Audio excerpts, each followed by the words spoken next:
সারা জীবন একদিনও কৃষ্ণ বললাম না, একদিনও হরি নাম করলাম না, মরবার সময় এমনি এমনি নাম উঠলাম।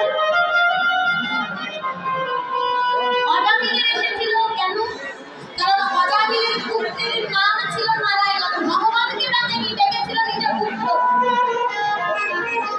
দেখবেন মাতা পিতার সবচাইতে বেশি আদরের সন্তান কে হয়?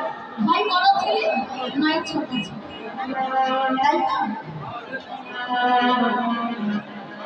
তাহলে এখনকার যুগের মায়েরা সন্তানের নাম কি রাখা হয় গো? নাথ, বল্টু, পাপাই, ঝাপাই, টাপাই। আর আগেকার যুগের মায়েরা সন্তানের নাম রাখতো ভগবানের সঙ্গে মিলে, কেশব, মাধব, কৃষ্ণ, গোপাল, গিরিধারী। কেন?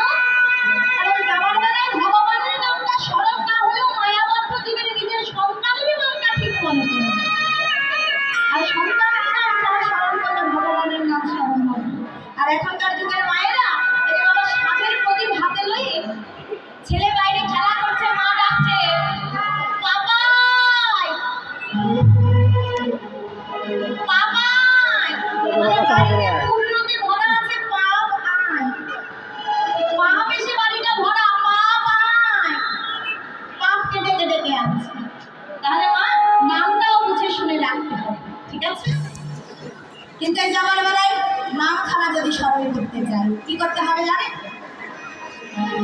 পথ চলিতে দুটো না উত্তরণ